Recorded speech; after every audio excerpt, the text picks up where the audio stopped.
Welcome to Series 2 of Crime Tapes. Now, throughout this series, we're still in a situation where we're dealing with the pandemic, and as a result of that, we're having to record these podcasts in a slightly different way, including from home. So the sound quality might not be that we had in Series 1. Please do bear with us a little bit on the quality of sound, which throughout the series of episodes you might find is impacted by the circumstances that we're dealing with.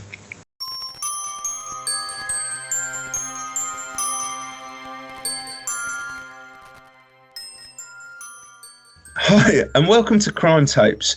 This podcast is made by Staffordshire University and the School of Law, Policing and Forensics in association with the Centre for Crime, Justice and Security at Staffordshire University. In this series, we're talking about policing broadly and looking at the role of policing in criminal justice. Particularly for this week, I'm joined by Zach Kowalski. Now, Zach is a PhD student at Staffordshire University, but he's also a serving US law enforcement officer. And my hope is that today, by talking about some of the similarities and the differences in policing the United Kingdom and the United States, we might come to a bit of a better understanding about how at times there might be an overlap in the functions of policing, but also how there are significant differences as well that we really do need to understand and take into account when we think about criminal justice processes. So without further ado, Zach, welcome to Crime Tapes. It's great to have you with us. And I wonder, would it be possible to just tell our listeners a little bit about your entry into a policing career and what it is that you do? Sure. Thanks for having me. This is something that's near and dear to my heart, obviously, and I've thoroughly enjoyed being a staff student over the past, year. It's just a wonderful environment. So I got into law enforcement when I was, I could go back to my teenage years. I became, in the United States, we have a program called the Police Explorers. It's like a cadet program, if you will. So I got involved with law enforcement when I was 14 years old. I knew that what I wanted to do, that I wanted to go into forensic science and crime scene investigations at a very young age. I think I was like 12 or 11, something like that. And I just kind of went full speed ahead with it. So I got involved with the Explorer program and did that while I was in high school and in college. And when I was about 20, I applied, at my current agency. I'm a detective right now with the Roswell Police Department, and Roswell is just north of Atlanta. And on that note, let me go ahead and say my disclaimer. The opinions and views that I'm going to talk about today in no way reflect or are the opinions or views of the Roswell Police Department or the city of Roswell. So that being said, I was 20 years old and I got hired. I started off as a jail officer. So I was an officer within the detention center that we had in our city at the time. Worked a year there, and then I became a police officer, in patrol. And I did 2 years in patrol and then went over to investigations as a crime scene investigator or a detective assigned to our crime scene investigations unit. Spent many years doing that, and then took a break from that. Went back to patrol, which was an amazing thing, to have spent a lot of time as a detective, go back to patrol, kind of refresh your roots, and then went back to investigation. So really, and that's where I'm at now. And so the majority of my career for the past 12 and a half years of my paying career, I'll say, has been in investigations, for about 8 years of that. And I think it's fair to say, isn't it, that, wherever you are in the world, really, that police forces, there may be different structures, and particularly in the United States, for example, there are different structures, I suppose, between the sort of at the federal level and then state level, and then variously, even within states, the policing of particular municipal areas, for example, can vary. But broadly speaking, there are comparisons and similarities in any sort of policing role. And you were saying, really, for your career, those have been framed around, in some ways, investigation or patrol policing, which are the ways in two of the sort of broad functions that you might think about the kind of role of policing generally. Yeah. So, in the United States, on the federal level, the way I kind of surmise it is every law enforcement organization, usually in order to have an efficient law enforcement organization, you're going to have three components. You're going to have a patrol function, an investigative function, and some kind of support services function. On the federal level, we really see that geared towards investigations, and the limited patrol function that you really have. You'd see something like in the United States Marshal's Office or Border Patrol. The United States Coast Guard, Department of Homeland Security. That's where you're getting more of that kind of on the ground function is how I'm going to go with that. And same thing with the ATF. That's where, but it's all mostly investigative. FBI, ATF, DEA, they're all geared towards investigations and investigations on a federal level. Then you go down to the state level.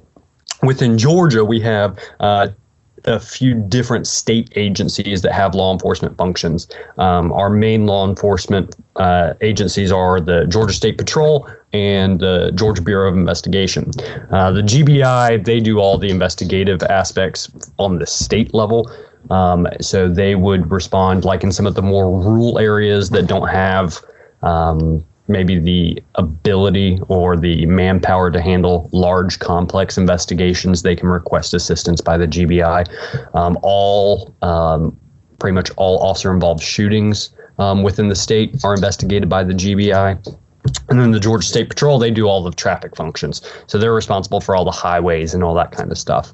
And then you get down to the local level. So federal, state, local. And then on the local level, you've got predominantly, so in the state of Georgia, we have 159 counties.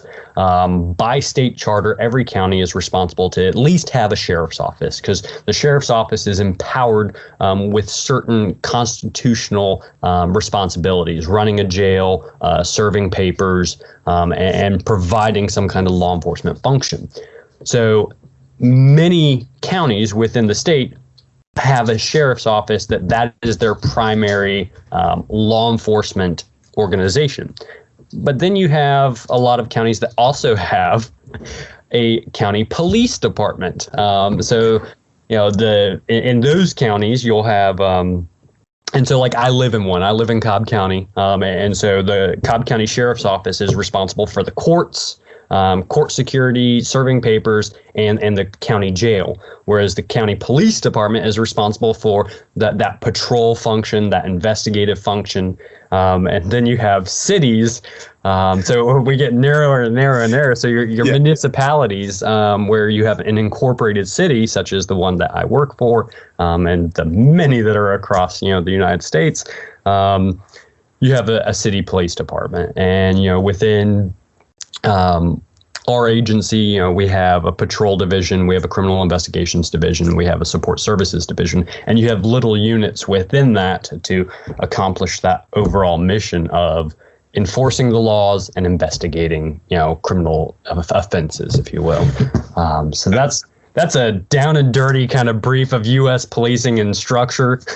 It's a brilliant briefing in some ways, because I have to say I've been to the United States on a few occasions and been to different parts of the United States. I've been very, very lucky to travel a lot in my time, and I've been into both sort of county and federal prisons in the States, for example, which again kind of gives you a state and county jails right the way through to sort of federal penitentiaries, and then met police officers that work in various different sort of functions. But often in the minds of people that becomes kind of just hugely confusing in a way, because to talk of, and I think it's true in the United Kingdom as well, the structure and the organisation of our police, people will talk about the police, not recognising necessarily that there are 43 different forces, and that's it. Whether you choose to count, for example, British nuclear police, or are we talking about the separate function that comes with having a Royal Military Police Force to police the armed forces, or whereabouts do we sit? And increasingly, I think it's interesting as well, because some of the models we faced in the UK, particularly as we face challenges, and the UK is tiny, obviously, compared to the United States, but as you face those challenges of crime moving across different regional areas, we've seen, to some extent, national structures and organisations like what was once the National Criminal Intelligence Service, or then the Serious Organised Crime Agency, now the National Crime Agency, kind of comes up, and you'll hear this comparison, which is, this is the British version of the FBI, and the FBI is held up as, well, all serious investigation in the United States of America must be done by the FBI, and all really serious prisoners must be held in federal prisons. But it's absolutely myth-making, and people don't necessarily get that. So, I mean, as an introduction, even for me, that was absolutely brilliant. But it is the case, isn't it, that in the States you have lots of different bodies, therefore, with lots of different investigatory functions. And I mean, so it varies, So we have 50 states and many more territories and commonwealths, and just looking at the states, they differ so much between state to state to state. I've got a lot of colleagues that work across the country, and how they operate might be slightly different than how we operate. But it's overall going towards the same mission. It doesn't matter what. So would you see differences? Would you see differences, for example, in police training then between? Very much so. So every state has its own organization that is responsible for mandating and keeping standards for law enforcement training. Within Georgia, we have the Peace Officer Standards and Training Council, and they set forth, what the requirements are for the number of hours, what must be included within that curriculum. Within the state of Georgia, we're going to talk about just basic police academy, right? So basics of becoming a police officer, a state certified police officer, or as we call it in Georgia, it's a state certified peace officer, but we all call ourselves police officers. Haven't figured that one out yet. I'm pretty sure it has something to do with the state constitution. So it's 12 weeks in the state of Georgia, whereas in the state of California, it might be 6 months. And that's how drastically different it can change from state to state to state. Now, that's just state requirements. Every agency is going to have its own additional requirements on top of that. We require, apart from just the state police mandate, as we call it, or the academy. So you get 12 weeks of that, and then you go into what we have, an additional mini academy. So you get a few more weeks of our specific agency in things that we feel that we need to focus that maybe you didn't get enough of in the academy, whether it's defensive tactics or constitutional law or case law. We are a very big proponent of 21st century policing and case law and knowing the law. That's the biggest thing, is know the law. And so you focus on that in the mini academy. Then you go off and you go into your probationary phase, and you're with a field training officer. And field training officer, and while I'm giving you the kind of specifics of what I'm used to, it's pretty much the same process, if you will. Maybe the times will probably be different, but it's the same process throughout the United States. So then you go into field training, where you're with an officer, and you do that for 3 months. And after that, depending in as short as 3 months. A lot of recruits may have issues where they need remedial training, and we focus on those remedial training, so it can last longer. Then after that, you go on your own, but you're kind of on probation, if you will, so you're being watched and graded by a supervisor. And that goes for another month and a half, up to 2 months. And then congratulations, you are blessed, and go out and enforce the law and take care of the community and help solve problems. And because that's all law enforcement is we're problem solvers. We're there to help the community figure things out and the best resources to do it. Yeah, and again, it's very different. I think very often from public perceptions on policing necessarily, because there can tend to be, and I think it's a trap that it's very kind of easy to fall into. And we'll talk a little bit more about some of the differences between the UK and the US in a moment. But as you say, the kind of core role for police officers day to day, actually, a lot of the time is quite uninteresting. It's keeping the highways safe. It's talking to people. Yeah, I mean, it's day take apart those we call them hot calls. Those really interesting, really exciting. You got into law enforcement because you want to drive fast, you want to carry a gun, you want to catch the bad guys. And it's really not. That is not the everyday, at least in most agencies. You're not constantly chasing bank robbers. It's more often that Jim and Delinda have gotten into an argument, and you have to go help mediate them. That is the majority. That's the bulk right there. If I could summarize what law enforcement is it is helping mediate conflict between two parties, whether it is a domestic situation, husband, wife, boyfriend, girlfriend, boyfriend, whatever, or if it is a civil, dispute between two businesses or a customer and a business. And that's it right there. Yes. You have just learned what being a police officer is. Yeah, absolutely. No, I think that's very, very true. I think in part one of the facts that I become more acutely aware of in a way is that while there are those commonalities, there are the differences, and I particularly I think the kind of flat earth nature now of news and social media and so on means that we kind of see at times that the differences, but also and the similarities, and those don't necessarily always kind of draw our attention, because there are significant differences in the US, but by and large, policing everywhere is policing it, and it's not necessarily, as you say, dealing with the glamorous element. But there is that part, and I certainly see it from the UK side, where particularly the media, I think, creates and shapes perceptions of policing. And of course, those mediated representations, particularly fictional media, like crime scene investigation, or I try and avoid them now, like the plague, other than our line of duty. But you see these, National Crime Investigation Service, or whatever the latest offering is called, and it tends to be the kind of you were talking about the investigative function. It tends to focus on the investigative function, it being very complex, difficult, awkward, challenging. Yeah, that's the most interesting part, is solving the mystery. I mean, why but it's rare. That's the interesting aspect to most of the population, and has been for centuries. We go back. I go back to, obviously, my favorite is Sherlock Holmes. In the late 1880s, and so obviously mysteries were of interest then.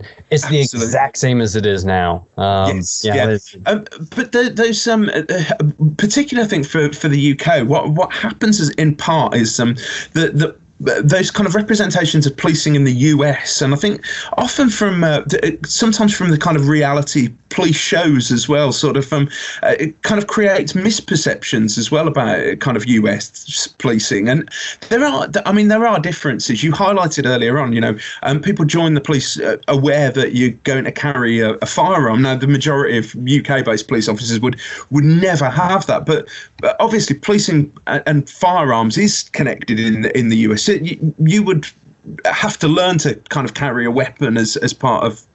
Yeah, there's no way that I would ever police in the United States without carrying a gun.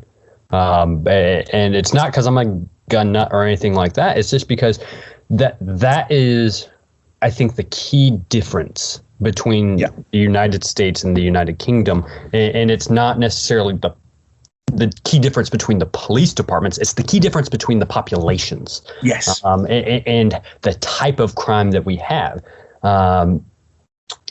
It's real simple. we are a gun carrying country. Our population is well armed, and has been, since 1776, and before that. And I'm not going to get into the opinion of whether we should be or shouldn't be, and all this. Everyone's going to have their own opinions. What I try and look at it is from a realist standpoint is, well, we're already here. We can't go back. There is too much volume of firearms within circulation. So, President Biden could come out right now and say that I'm going to ban all firearms. Federal law, ban all firearms. That's great in theory, but in application, it will never work. It's for the same reason that,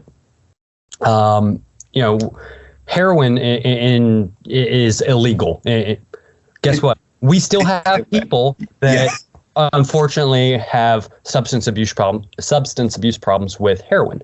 Just because you outlaw something does not mean, if it is easily accessible, that it's going to go away. And that's the fallacy that I think that we are so focused on. Is yes, drugs are illegal, but I like what Spain did many years ago in changing it from a criminal issue of drugs to treating it as medical issue and medical. And they saw significant changes in their overdose death rates, in their drug-related offenses, because they looked at the problem from a different perspective, and they changed it from treating it as a criminal issue to treating it as a medical diagnosis. And with drugs, that works. But unfortunately, within the United States, drugs is so intertwined with other violent crimes that, the big question, and the big question for academics for centuries beyond this will be is, how can you step back, right? How can you step back and acknowledge that there is an issue? And I mean, but I think you're absolutely right in some ways. I mean, with the culture of firearms, it's a big part of American culture and has been for a very, very long time. And that must mean that more routinely, I would guess, that your investigations involve firearms and shooting offences. So I mean, it would be quite rare for a police officer in the United Kingdom. Not again, context dependent. So you perhaps be more likely to encounter firearms in the West Midlands or Manchester or the Metropolitan Police in London. Although there are also a lot of firearms in rural communities as well. But the chances of encountering firearms crime in the UK relatively low. In the US, though, it's something I would imagine. Staggering. And especially if you look at different localities. So, I look at so if you're not familiar with, for our listeners today, if you're not familiar with looking at the homicide rate, so the murder rate of the United States within the past year, pretty much across the board, it is exponentially up. I can't give you a good example or a good root cause analysis of it, of why. There are so many things that can be taken into account, because the past year has just been such a from every angle. It's been so derisive from every angle, whether you're dealing with COVID or you're dealing with societal unrest, firearms crime. So if you look at like Chicago, New York, Atlanta, LA, all those cities are plagued with terrible gun crimes and gun violence. I mean, you're talking multiple murders a day, and that are firearms related. And once again, that's I'm gonna say this because it's not a firearms issue; it's a people issue. Yes. A good guy carrying a gun is just as dangerous as a bad guy carrying a gun. What's the difference is whether they're good or bad guys, right? It's the people. So we have to hold people accountable. And that's the biggest issue, is holding somebody accountable. Hold the criminal accountable, not the gun accountable. In terms of how it then crafts an expectation, though, of investigation processes and so on.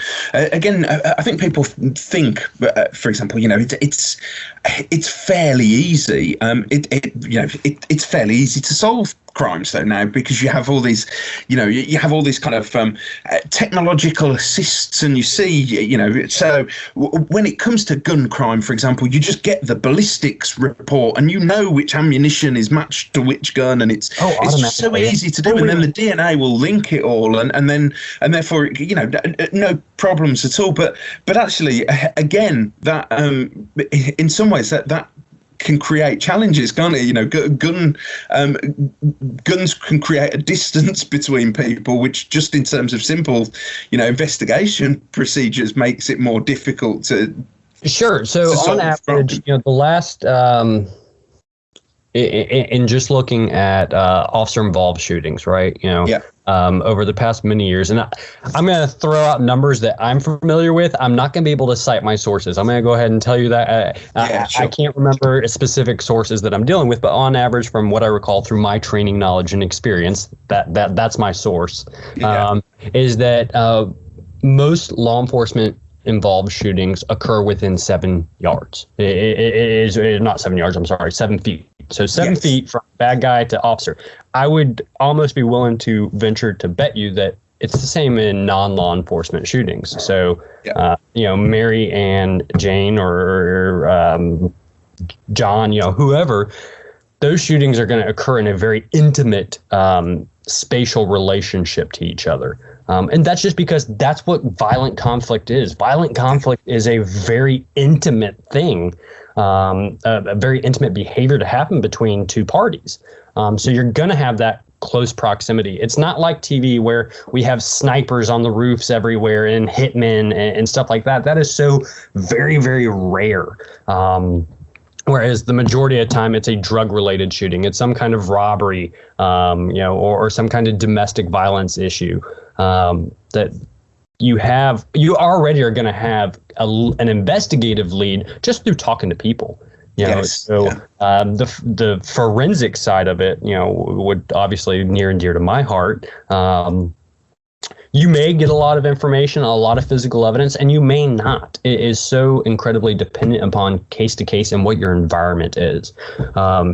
Technology has definitely, over the past decade, 2 decades, has made it more likely to get some type of physical evidence. But whether or not you can do anything with that physical evidence is still technology dependent, and it's really lab specific. Within the state of Georgia, we have a large backlog within our state laboratory system. So right now, I submit something off for DNA examination. As an investigator, I'm going to probably wait 6 months to 18 months for those results. And if that will really shock people straight away, because there's this idea, I think, just generally at and around culture, and perhaps part of the social media world that we're talking about nowadays, is that people have this sort of expectation of instantaneous results. Well, hold on, he's investigating a crime and he's sending off forensics, and it's taking 6 to 18 months to come back. Yeah, so that's with DNA. That's just because DNA has become such a golden standard. So, within Georgia, the Georgia Bureau of Investigation, their department or division of forensic science, they're the state crime lab. They are the only state agency that will process, DNA related evidence. There are, I think, 3 or 4 other county or municipality agencies that have their own DNA lab, but that's very rare, and they don't do other people's work. So the majority of the state relies on the GBI. So they've got just a insane amount of backlog cases. I was reading one of their reports. They publish a monthly report, and I think right now they have a backlog of 6,000 plus cases. Wow.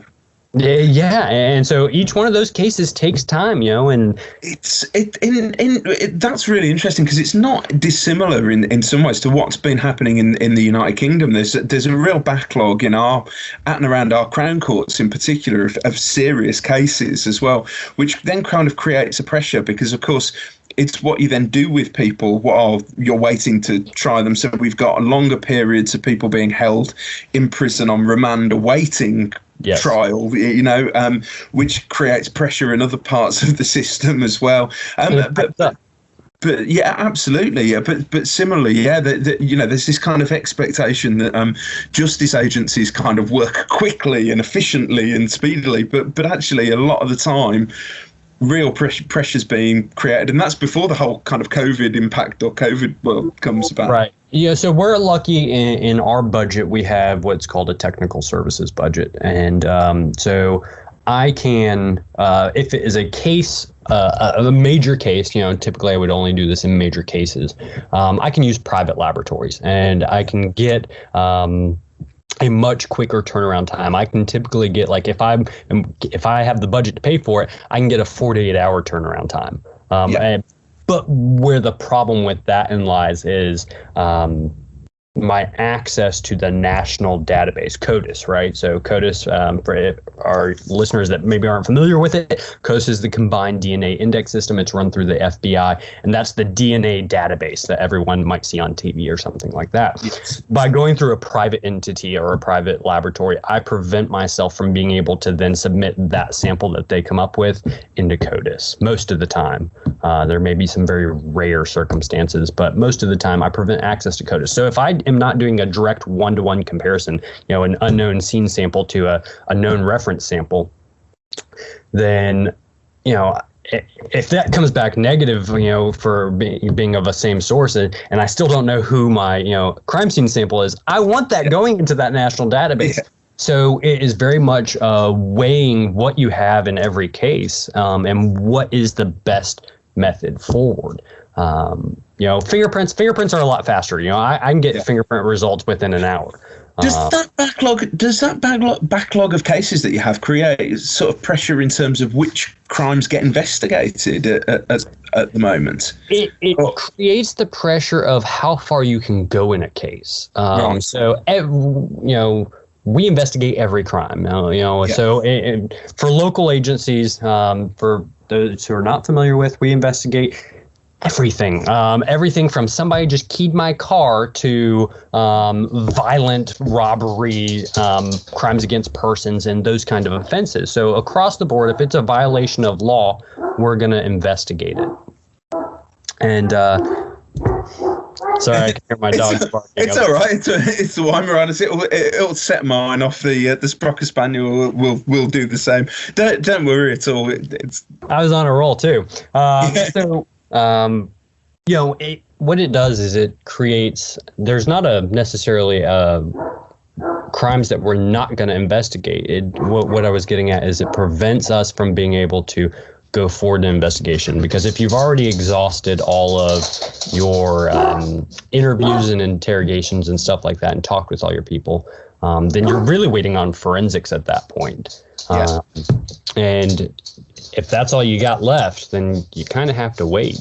That's why I like being able to use private laboratories at times, because it does allow me to help aid the lead case agent or the lead detective to be able to go faster. Because we have a TV show here in the United States called The First 48.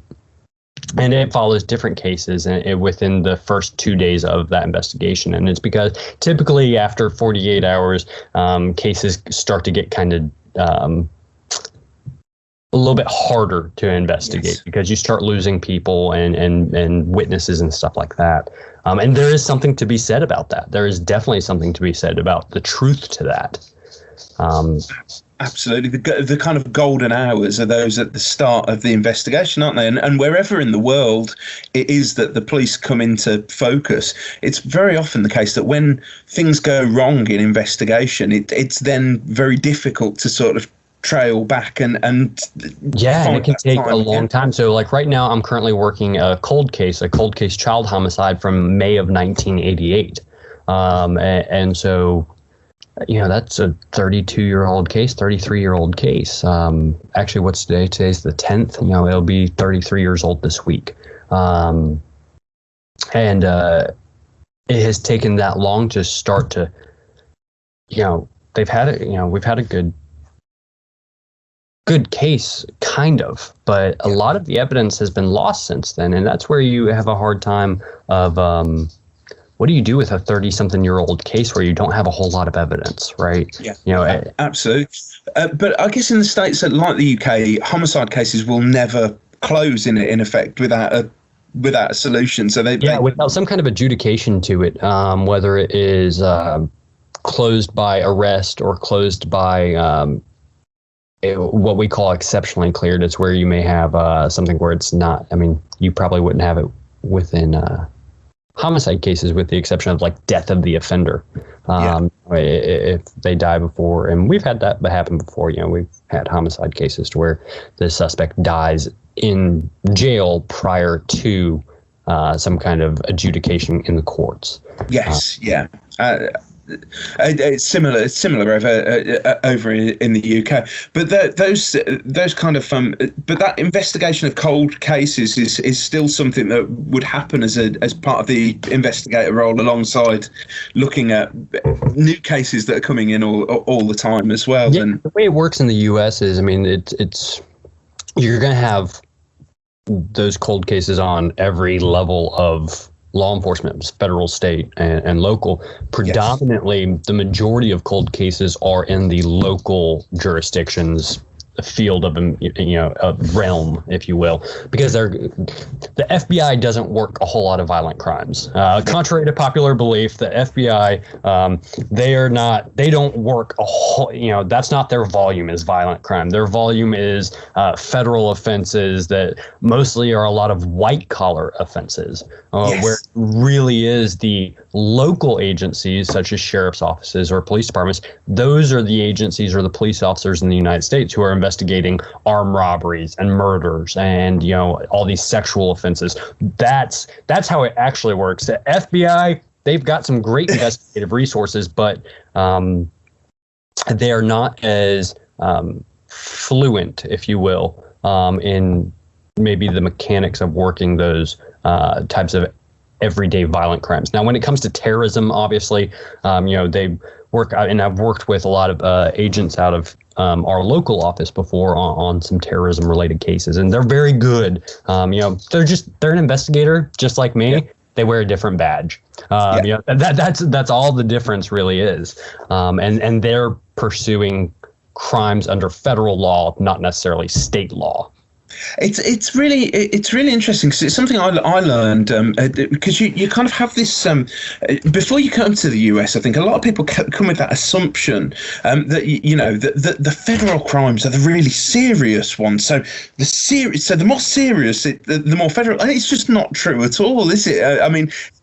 You get an interesting kind of standpoint between public perception of the federal law enforcement aspect, in what you see on TV of everyone's fighting over, this is my jurisdiction, right? Yeah, it is. I mean, cool. And in reality, most places are going to be like, no, it's your case. No, it's your case. No, it's your case. Absolutely. There's a great example, actually. One of the things I go back to teaching our students about is one of the most famous commissioners in the Metropolitan Police was Sir Robert Mark. And Mark talks about how he was introduced to policing in his autobiography called The Office of Constable. And he, in particular, talks about the challenges between different areas and different beats, even in the UK, and how, for example, finding a body in the locks in Manchester, some police officers would then kind of open several locks, so the body floated down the canal system, 3 or 4 locks, simply because it would mean that the body would cross over and geographically become part of the next beat area where they'd have to pick up the role. So it's not now, of course, that no evidence that such things would happen nowadays, but it is interesting in that quite often, you tend to have that, as you say, that perception that people want ownership, whereas an awful lot of the time, actually, the wrangle is to try not to take on ownership, because, as you say, that there are those challenges with resource, with budgeting, with with workload. That definitely is not like that in any agency that I work with. That's more of a common joke in law enforcement. worked. We do have federal land within, our jurisdiction, and so we have worked with, the Department of Natural Resources, DNR, their police officers who patrol that area. So even on the federal side, you do have a patrol function. It's just maybe under a different organization.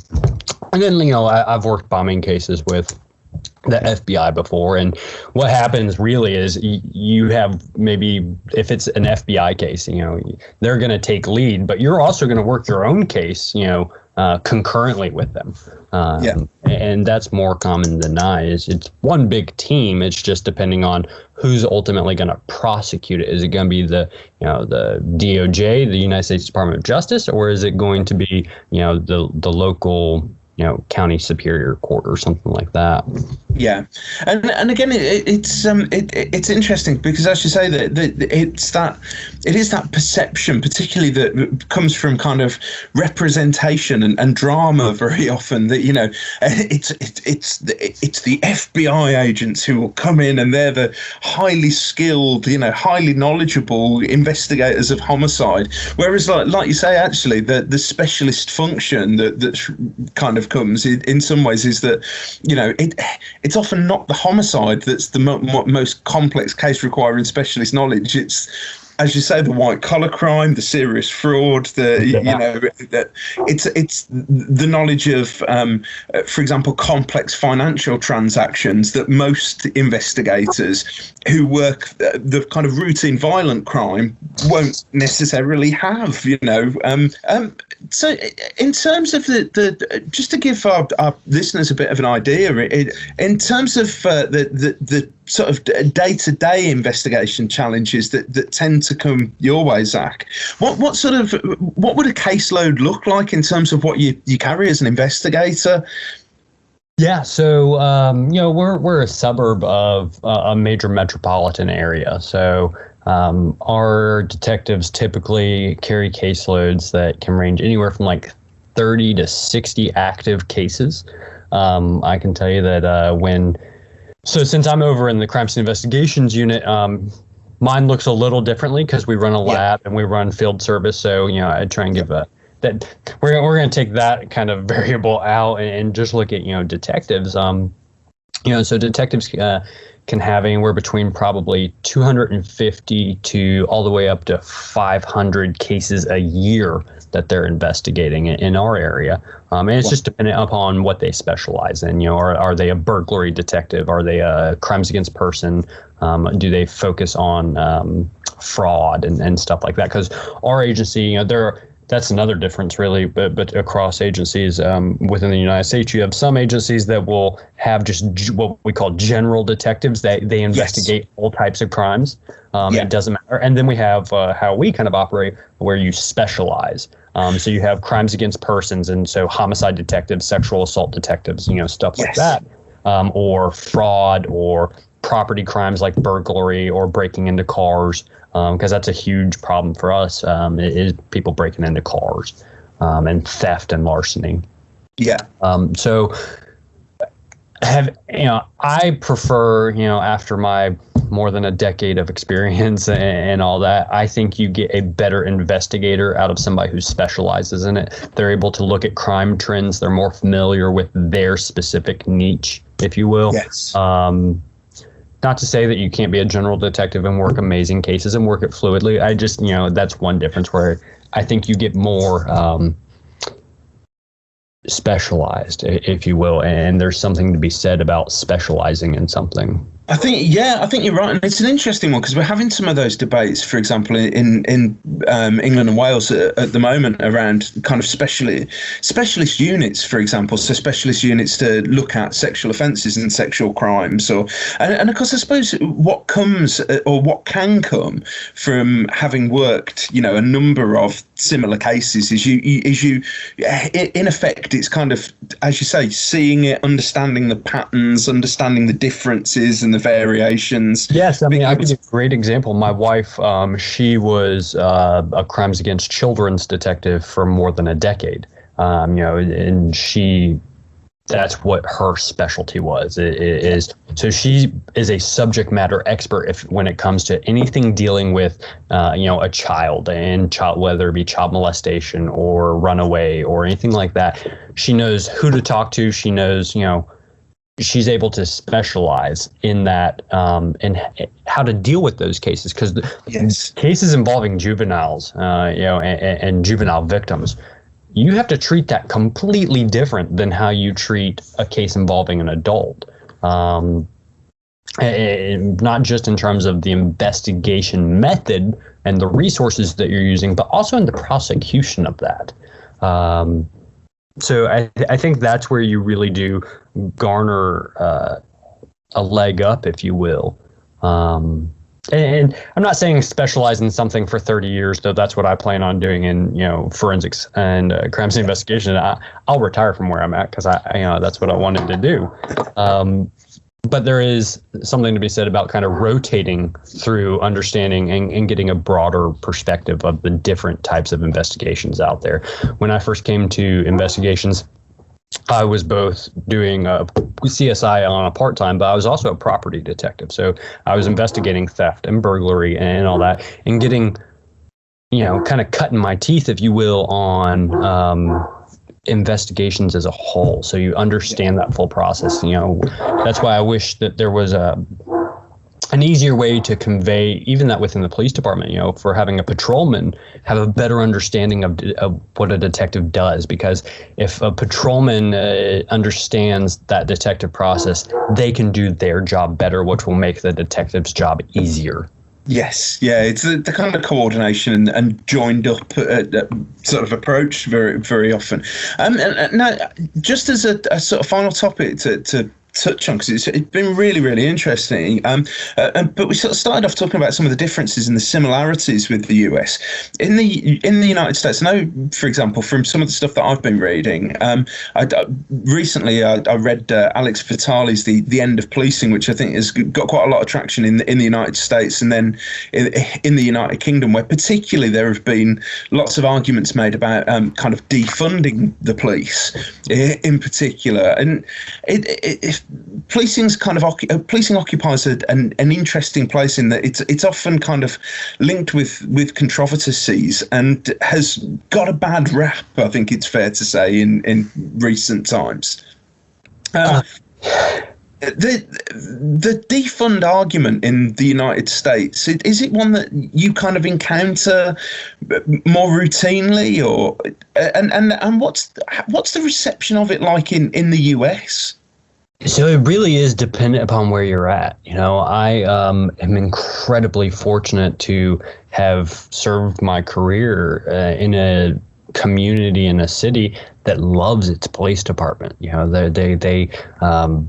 That concept, knock on wood, would never be, of defunding the police, would never. They want to fund us more. They want to enable us to be able to acquire those tools that we need to be able to keep it as one of the safest cities in the country.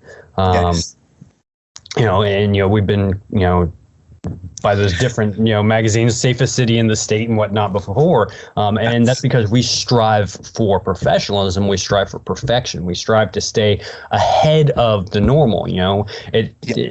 Being standard and being on par, that's one thing. Be the best, strive to make that difference and innovate your field, right? So do things beforehand, before it kind of becomes required or normal for other agencies. Yes. So I don't thankfully, I don't encounter that concept of defund the police or really anti-police establishment too much in my specific locality. Obviously, in Atlanta, that's a big thing. Over the last summer, we had riots and, bad riots, burning police cars and burning buildings and looting and all that kind of stuff in Atlanta after a few cases of police and citizen interaction that are derisive. Some may say. I suppose any police involved shooting is always going to or police involved incident can cause controversy anywhere. I mean, we similarly saw it in the UK. Our worst riots, sort of going back to now almost 10 years with Mark Duggan. But actually, again, it's interesting what you were saying about that difference and variation, because you've got such a huge country. And I think it's something we see in the UK. You know, you can kind of fall into this trap of, you know, well, it's all the same. Well, actually, there's a huge difference between, as you say, you know, California or Baton Rouge or Georgia or between the US and the UK on how you police. You know, you go back to that whole firearms concept. You know, I made the comment that I would never police in the United States if I didn't carry a gun. And that's because of how dangerous it is. You know, I personally have been involved in a shooting, a fatal shooting at that. And, you know, it was by no means fault of my own or my partners, you know, that fight came to us, not the other way around. You know, if you look at, so line of duty deaths is always kind of something that I think can get glossed over a little bit. But, you know, in 2019, that's a problem in the US.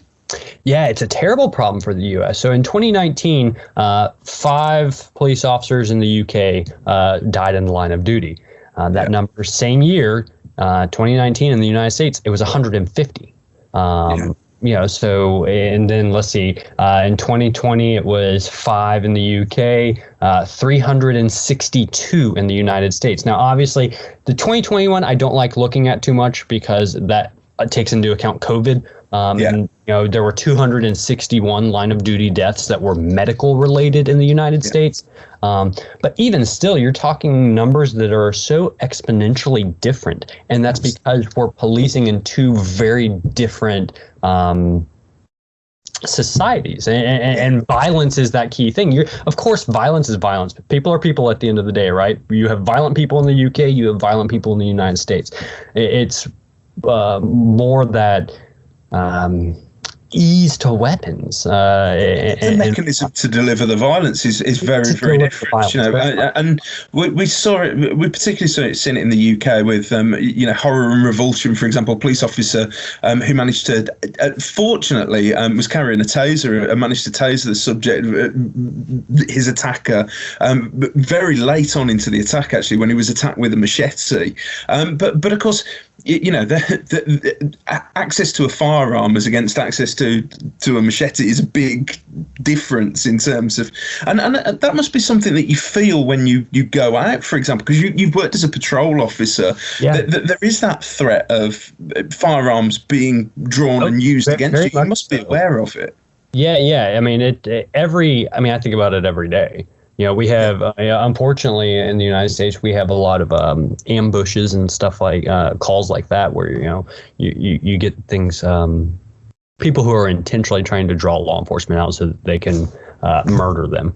But you think about that every day in patrol. You know, a simple traffic stop. If there's one word I can't stand, it's a routine traffic stop. You know, the news will say, you know, the law enforcement, you know, a police shooting happened while on a routine traffic stop. No traffic stop is ever routine. You don't know who you're stopping. You don't know what they're doing or why. So you're having this very confrontational encounter that hopefully will be non-confrontational. And the majority of them are, you know, out of the thousands of traffic stops I made while I was in patrol, thankfully, knock on wood, I only ever was involved in one traffic stop that went, you know, ended in a fatal shooting. And I wasn't even the person that stopped that car initially.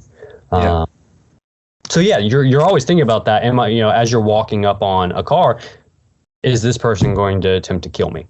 And you know, a simple YouTube search of, you know, police shootings on traffic stops, and you're going to see what unfortunately is kind of a accepted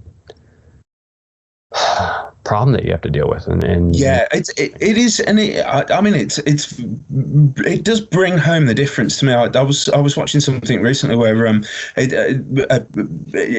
it's very standard. I think U.S. Officer sole officer stopped individual and ended up shot fatally, and that certainly does happen. I mean, it has also happened in the United Kingdom, but I can think of one particular incident, and I then encountered the person who did it, who was actually on the run from the United States at the time that he did the shooting of the police officer who'd stopped him in a traffic incident with an illegal gun. But actually, even there, interestingly, a US citizen, and we sometimes don't kind of reflect. Now, I'm not suggesting that the only person who's ever shot police officers in the United Kingdom is a US citizen, but it does.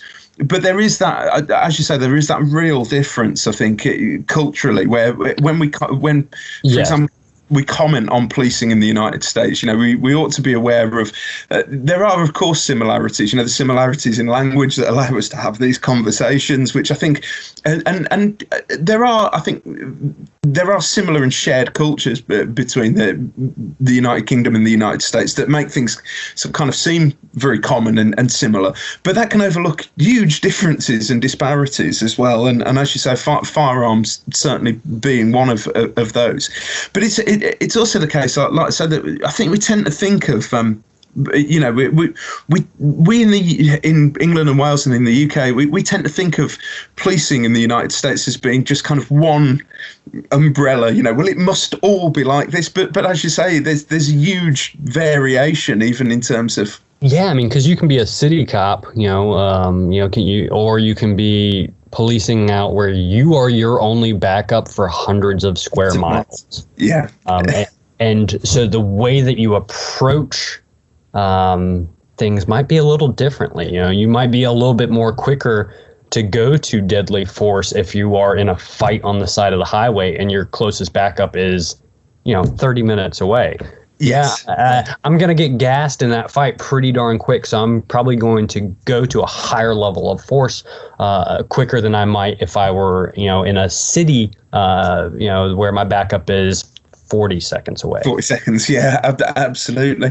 And it's that kind of huge variation, and those differences, I think, sometimes that often kind of don't get recognised perhaps enough when we look towards, and I similarly see it increasingly in the United Kingdom, where stories about policing will be reported, and you almost have to read to the last paragraph before you find out that actually the offence that they're describing took place in the United States, or which well, yes, but it's being used to make a kind of point, an illustrative point about policing, kind of, well, hold on a minute, but that isn't like it is in the United Kingdom. It's with very, very different contexts. Yeah, and obviously right now we're the United States is undergoing a large societal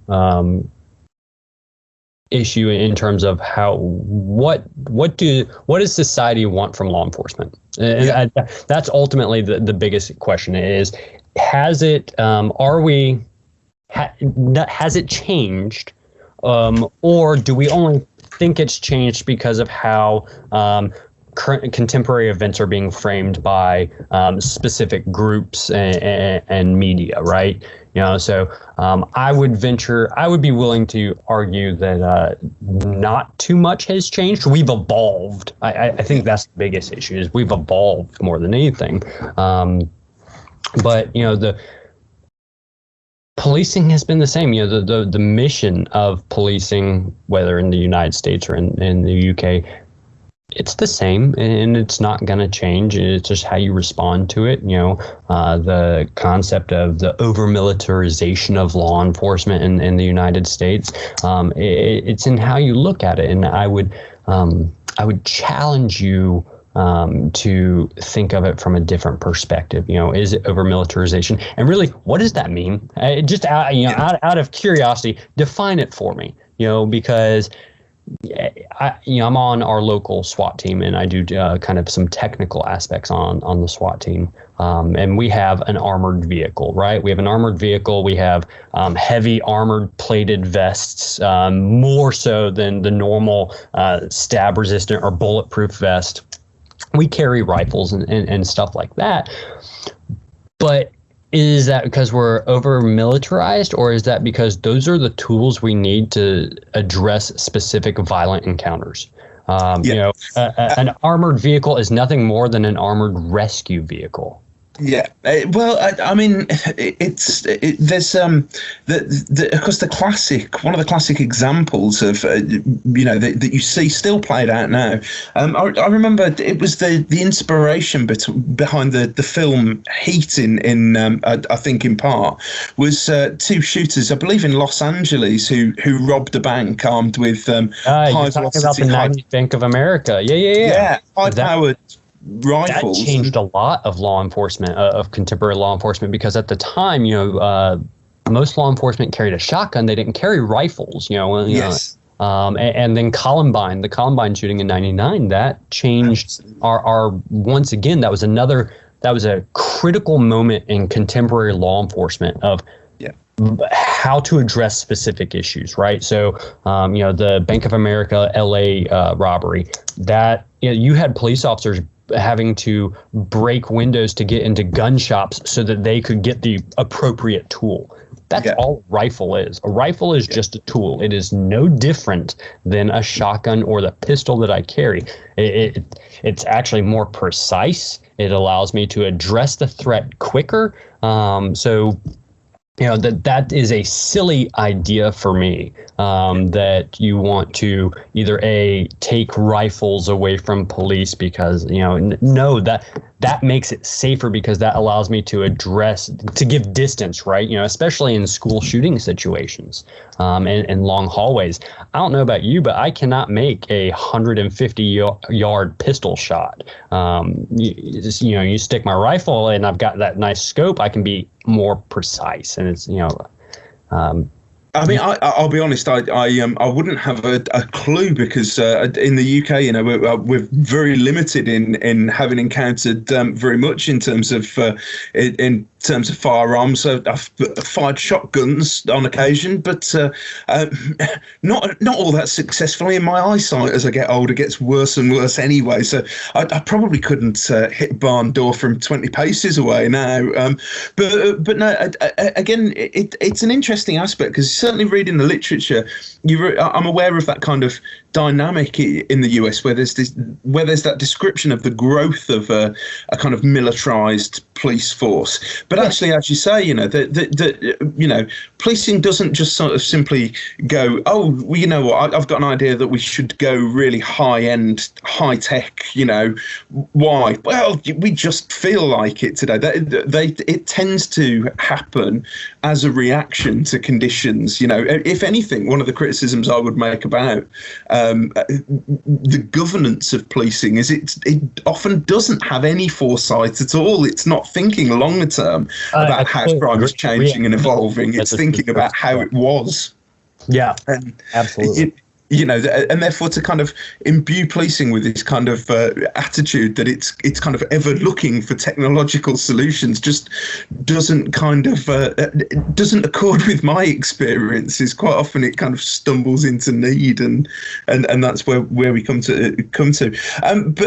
But again, it's interesting because, as you say, we tend to form up a view, particularly of the police in the United States at the moment, and I think it's true in the United Kingdom and England and Wales of being kind of under public pressure. But that's not true in a lot of places. A lot of places are very, very satisfied, very happy with the policing that they receive. That actually the police rank in England and Wales amongst one of the groups that's most trusted as public servants, that's most appreciated, that's well thought of.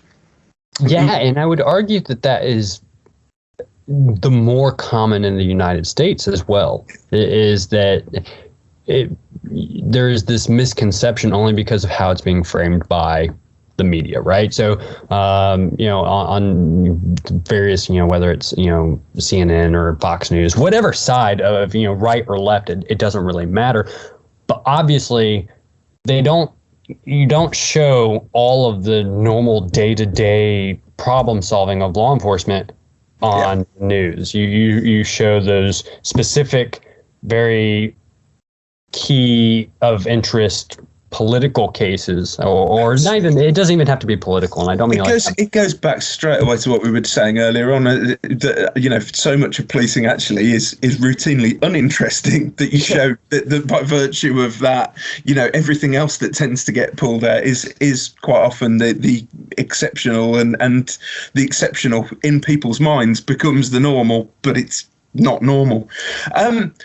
Zach, I've used so much of your time, and this has been brilliant, and I could probably go on for hours and hours and hours talking to you. But I think for both our dog's sake, it's probably a good idea to draw it to a close now. I just want to thank you so much for coming on. We haven't even touched on your PhD on forensics, but that gives us a perfect justification in some ways to get you back on to talk about your research as well. And we will definitely do that at some stage.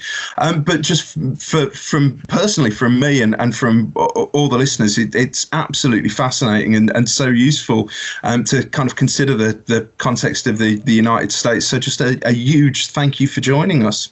Yeah, thank you so much for having me, James. This is a topic that we could go on forever about, and yeah, honestly, we could, and I'm going to get you back because there's so much more I want to talk to you about. We haven't even got into bloody crime scenes yet, but we will do. We definitely will do. So all it remains for me to do is to say thank you for listening to Crime Tapes. And if you want to check out our other episodes, they're available at Buzzsprout and all the other usual podcast outlets, Spotify, iTunes, all the technological bits that I don't really understand or know.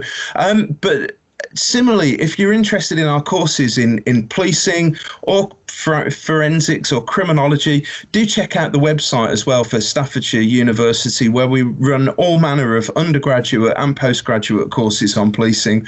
And like Zach, you may come and join us as a student.